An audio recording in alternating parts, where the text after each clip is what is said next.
कामचोर देवरानी। एक बार की बात है, सुषमा अपने पूरे परिवार के साथ खुशी खुशी मोहन नगर में रहती थी। उसकी 2 बहुएं थी, पल्लवी और शिवानी।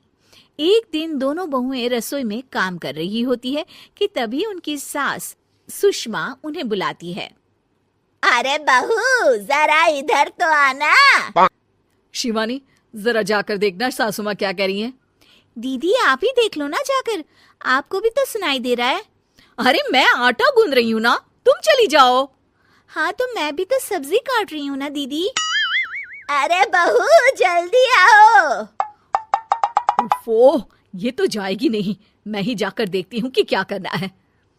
पल्लवी सुषमा के कमरे में जाती है। जी मम्मी जी, क्या हुआ?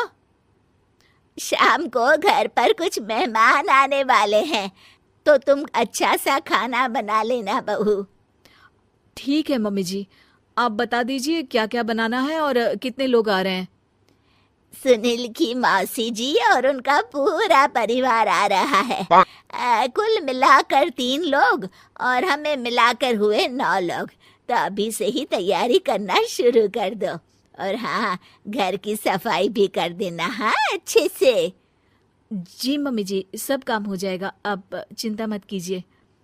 पल्लवी शिवानी को घर में मेहमान आने वाले हैं इसके बारे में बताती है।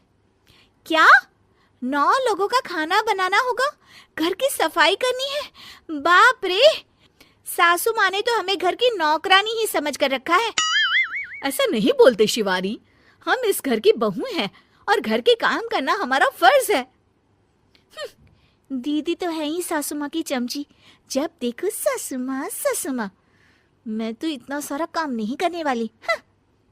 शिवानी कपड़े लेकर गमला साफ कर रही होती है और चक्कर आने का नाटक करने लगती है। मेरा सर चकरा रहा है। तभी वहां पल्लवी और सासू माँ जाते हैं। अरे बहू, क्या हो गया तुम्हें? मम्मी जी, बहुत तेज सर में दर्द हो रहा है। तुम एक काम करो शिवानी, आराम कर लो। नहीं नहीं दीदी, घर में मेहमान आने वाले हैं, मुझे आपकी मदद करनी चाहिए। अरे कोई बात नहीं शिवानी, तुम आराम कर लो, मैं सब काम कर लूंगी। ठीक है दीदी, अगर आप इतना कह रही हैं तो आराम कर लेती हूँ। शिवानी आराम से अपने कमरे में मैगजीन पढ़ रही होती है। इसे कहते हैं आराम की जिंदगी। इतना सारा काम। चलो सारा काम खत्म हो गया, शिवानी को देख आती हूँ। शिवानी अपने कमरे में ईयरफोन में गाने सुनते सुनते सो जाती है और उसके साइड में मैगजीन भी रखी होती है। पल्लवी वहां आ जाती है और वो सब देखती है।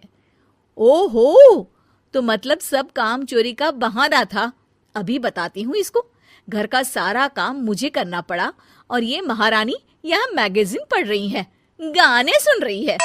पल्लवी रसोई से एक प्लेट और चम्मच लेकर आती है और शिवानी को थाली बजाकर उठाने लगती है। शिवानी अचानक से उठती है।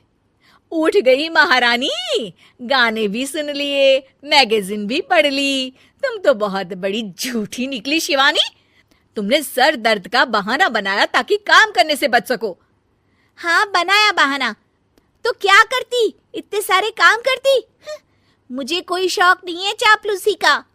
क्या चापलूसी? तुम्हें लगता है कि मैं सारे काम चापलूसी के लिए कर रही हूँ? और नहीं तो क्या। तभी वहां सासू माँ आ जाती हैं।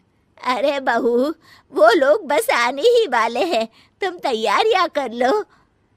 जी सासू माँ, तुझे तो मैं बाद में देखती हूँ। सब खाना खाने बैठते हैं और खाना शुरू करते हैं। तभी सुनील की मौसी बोलती है। वाह भाई वाह, खाना तो बहुत ही अच्छा बना है सुषमा जी, एक एक चीज में क्या स्वाद है। ये सुनकर शिवानी मुंह बना लेती है। उसे अपनी जेठानी की इतनी तारीफ रास नहीं आती। आपकी बहुएं तो बहुत ही अच्छा खाना बनाती हैं। हाँ बनाती तो दोनों ही अच्छा है, पर आज ना ये सारा खाना बड़ी बहू ने बनाया है। छोटी बहू की तबीयत ठीक नहीं थी, सो इसलिए। मानना पड़ेगा सुषमा जी, आपकी बड़ी बहू तो बहुत ही गुणवान है। पल्लवी की तारीफ सुनकर शिवानी को जलन होती है। पल्लवी ये सुनकर खुश हो जाती है और शिवानी की तरफ देखकर उसे चिढ़ाती है। कुछ देर बाद मेहमानों के जाने का वक्त हो जाता है।